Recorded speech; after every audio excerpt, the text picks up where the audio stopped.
Assalamualaikum warahmatullahi wabarakatuh.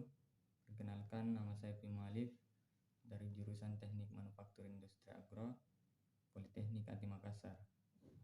NIM saya 20 Temia 493, tingkat 2B. Nah, di sini saya akan menjelaskan beberapa materi mengenai proses daripada bubut. Kepala pembagi ini salah satu aksesoris penting mesin milling yang digunakan untuk membagi keliling lingkaran menjadi bagian yang sama, membuat segi 4, segi banyak, dan roda gigi. Berikut bagian-bagian kepala pembagi. Metode pembagian indexing. Pertama, langsung direct indexing. 2, tidak langsung, sederhana, simple indexing, angular, dan diferensial. Pembagian langsung. Definisi. Pembagian yang dilakukan dengan memutar spindel kepala pembagi yang mengacu pada alur-alur lubang-lubang plat pembagi. Pembagian tidak langsung. Pembagian ini dipakai apabila segi yang akan dibuat tidak dapat dikerjakan dengan menggunakan pembagian langsung, tetapi jumlah segi yang dapat dikerjakan masih terbatas pada jumlah lubang pada piring pembagi yang dapat ditukar-tukar. Simple indexing. Di dalam rumah kepala pembagi ada transmisi poros roda cacing dengan rasio I sama dengan 40:1. Poros cacing terhubung dengan engkol pemutar, sedangkan roda cacing terhubung dengan benda kerja, sehingga benda kerja berputar 1 kali bila engkol diputar 40 kali. Angular indexing. Definisi. Pembagian sudut yang sama dengan kepala pembagi. 1 putaran penuh indeks crank 1/40 dari 360 derajat sama dengan 9 derajat. Indexing dalam satuan derajat sama dengan jumlah derajat yang dibutuhkan per 9. Pembagian diferensial. Bila semua metode sebelumnya tidak dapat digunakan dalam proses pembagian, maka digunakan metode differential indexing. Ulir atau threads. Pengertian ulir. Ulir adalah garis atau alur profil melingkar yang melilit pada silinder yang mempunyai sudut kisar atau uliran tetap. Kegunaannya sebagai pengikat mis, sekrup, baut, mur. Kedua, digunakan dalam pengukuran mikrometer. Ketiga, memindahkan daya, dongkrak, poros, transportir. Berikut gambar-gambar teknik ulir. Jenis-jenis ulir secara umum yang terdapat 3. Pertama, dilihat dari bentuk profil alur, yang kedua dilihat dari banyaknya jalan uliran, yang ketiga dilihat dari arah gerak ulir. Jenis-jenis ulir standar berdasarkan fungsinya. Ulir terdiri atas ulir pengikat. Bagian pertama ulir metris, 2 ulir Whitworth, 3 ulir UNC dan NEF, yang kedua ulir transmisi. Bagian ulir transmisi ulir segi 4, kedua ulir trapesium, dan ketiga ulir bola. Jenis-jenis ulir standar transmisi. Definisi. Ulir yang berfungsi untuk pemindah gerak atau tenaga pada suatu alat-alat mesin. Ditinjau dari bentuk penampangnya, ulir transmisi terdiri atas yang pertama ulir dengan penampang segi 4, kedua ulir dengan penampang trapesium, ketiga ulir dengan penampang setengah bulat. Ulir dengan penampang setengah bulat digunakan pada alat transmisi yang memerlukan koefisien gesek yang relatif kecil. Kedua, memiliki pasangan dengan peluru berbentuk bola.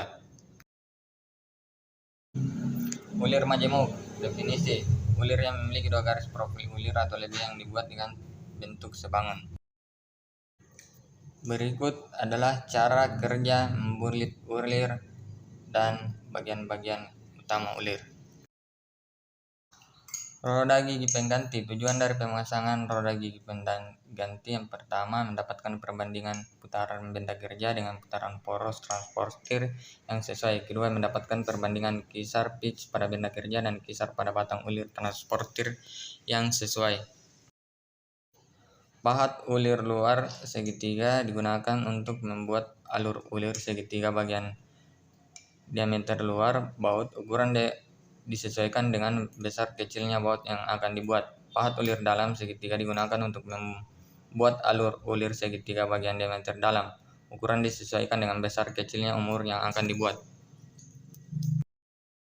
Cara pemasangan diatur setinggi senter. Kedua, ketika lurusan posisi pahat terhadap sumbu benda kerja diatur dengan menggunakan alat bantu mal ulir. Ketika kelurusan posisi pahat terhadap sumbu benda kerja diatur dengan menggunakan alat bantu mal ulir. Proses pembentukan alur ulir luar segitiga pertama-tama dilakukan pemotongan awal untuk memeriksa kisar yang terbentuk dari pengaturan pasangan roda gigi dan tuas-tuas pengatur pada proses penguliran. Kecepatan putar mesin pada proses pembubutan ulir N sama dengan 1/3 plus 1/2 dari putaran normal, serta tergantung keahlian dari operator. Metode pemotongan. 1. Metode pemotongan tegak lurus digunakan untuk membuat bahan kerja rapuh seperti kuningan dan besi tua. Berikut adalah jenis-jenis suaian.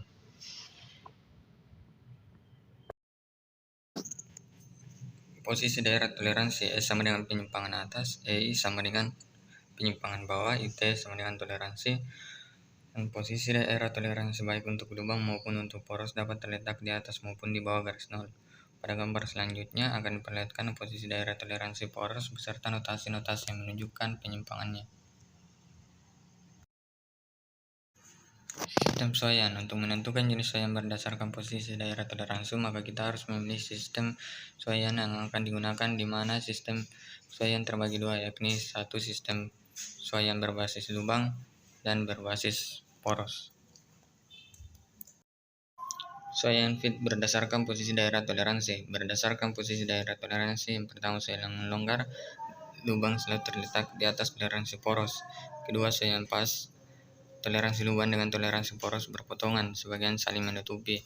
3. Suaian paksa, daerah toleransi lubang selalu terletak di bawah daerah toleransi poros. Pokok bahasan. Yang pertama, definisi dan fungsi tirus, jenis-jenis ketirusan, ukuran ketirusan, metode pembuatan tirus. Definisi tirus, benda kerja berbentuk kerucut dengan penampang lingkaran di mana terjadi perubahan diameter yang seragam ketika diukur sepanjang sumbunya.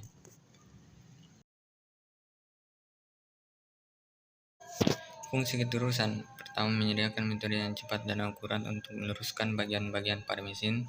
Kedua, menyediakan metode yang mudah dalam suatu pengikatan.